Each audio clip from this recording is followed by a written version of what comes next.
विद्या मंदिर English high school CBSE Vasai. मैं सुनील कुमार त्रिपाठी। प्रिय छात्रों, आज हम कक्षा 8 विषय हिंदी पाठ 11 वाक्य विचार पाठ की पुनरावृत्ति अथवा पुनराभ्यास करने चल रहे हैं। वाक्य विचार किसे कहते हैं? सर्वप्रथम प्रश्न उठता है कि वाक्य क्या है?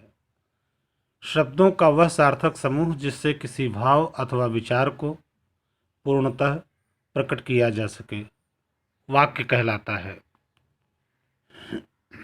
वाक्य के अंग अथवा घटक। वाक्य के निम्नलिखित 2 अंग होते हैं, उद्देश्य और विधेय। उद्देश्य वाक्य के जिस अंश में उस प्राणी या वस्तु की ओर संकेत हो जिसके बारे में वाक्य में कुछ कहा जाए वह उद्देश्य वाक्य कहलाता है। जैसे सुविधि दफ्तर जा रही है, मोहनीश सब्जी लेने जा रहा है। इन वाक्यों में सुविध और मोहनीश के बारे में बात की जा रही है, इसलिए ये दोनों शब्द उद्देश्य हैं। विधेय वाक्य में उद्देश्य के बारे में जो कुछ भी कहा जाता है वह विधेय में आता है। जैसे सोमेश खेलता है, मोनिका पुस्तक पढ़ती है। इन वाक्यों में खेलता है तथा पुस्तक पढ़ती है वाक्य के विधेय हैं। वाक्य अर्थ के आधार पर वाक्य भेद। अर्थ के आधार पर वाक्य के निम्नलिखित 8 भेद हैं।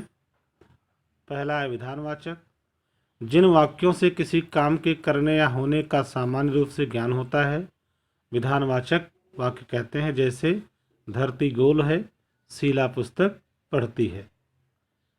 नकारात्मक वाक्य, इनको निषेधात्मक वाक्य भी कहते हैं। इन वाक्यों में कथन का निषेध किया जाता है। जैसे सोमेश आज विद्यालय नहीं गया। नहीं निषेधात्मक है।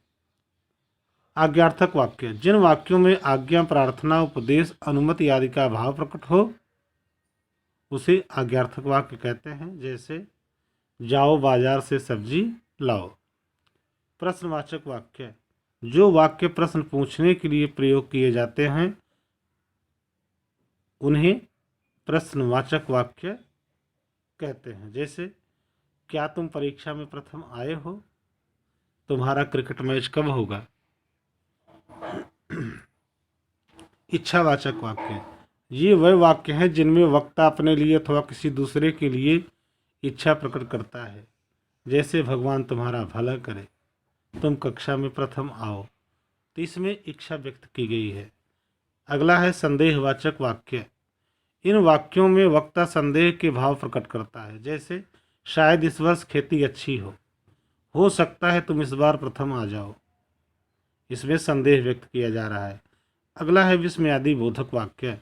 जिन वाक्यों से हर्ष, विस्मय, शोक आदि के भाव प्रकट हों उसे विस्मयादि बोधक वाक्य कहते हैं। जैसे वाह कितना अच्छा मौसम है। अगला संकेतवाचक वाक्य, वह वाक्य जहाँ किसी न किसी शर्त पूर्ति की ओर संकेत किया गया हो। जैसे यदि तुम पढ़ोगे तो अवश्य सफल होगे। अगर सत्य बोला होता तो इस मुसीबत में ना पड़ते। तो इसमें संकेत किया गया है।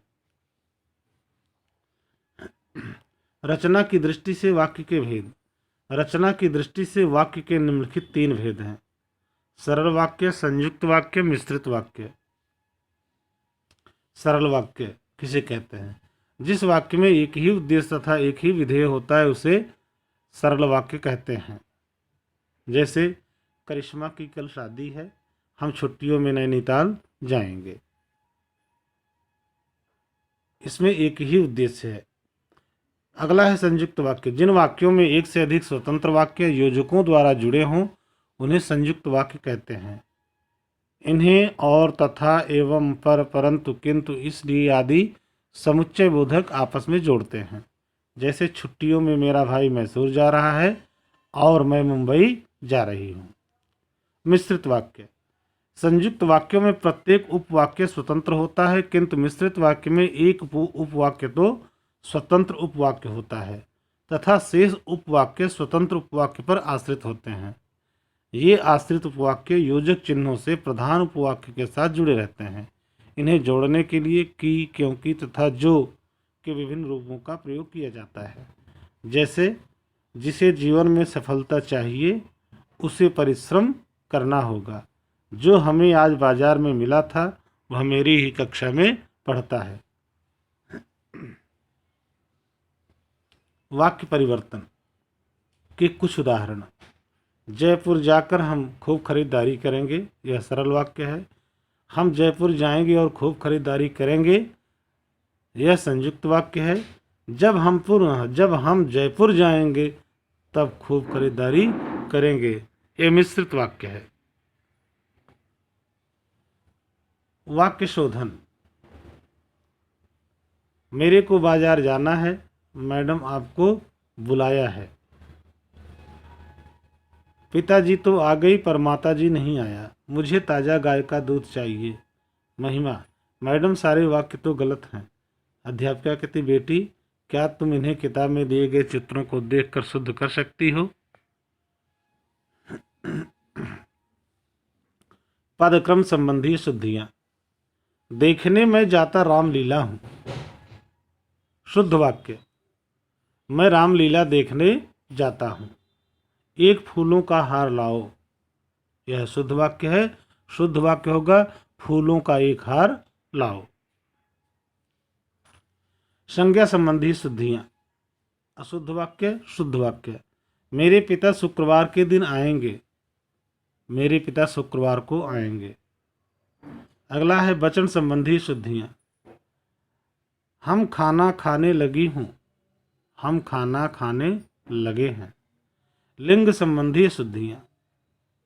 आज उसके बहन आ रहे हैं। आज उसकी बहन आ रही है। कारक संबंधी शुद्धियां। अशुद्ध वाक्य, शुद्ध वाक्य। महेंद्र मामा जी के घर नहीं है। महेंद्र मामा जी के घर पर नहीं है। अध्यापिका ने छात्रों को कहा। अध्यापिका ने छात्रों से कहा। सर्वनाम संबंधी शुद्धियां। मैं मेरा काम स्वयं करूंगी। मैं अपना काम स्वयं करूंगी। अगला है क्रिया संबंधी शुद्धियां।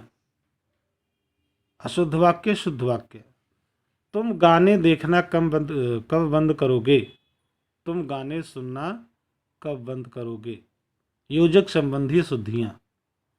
यद्यपि वह मेधावी है परंतु अच्छे अंक ना ला पाया।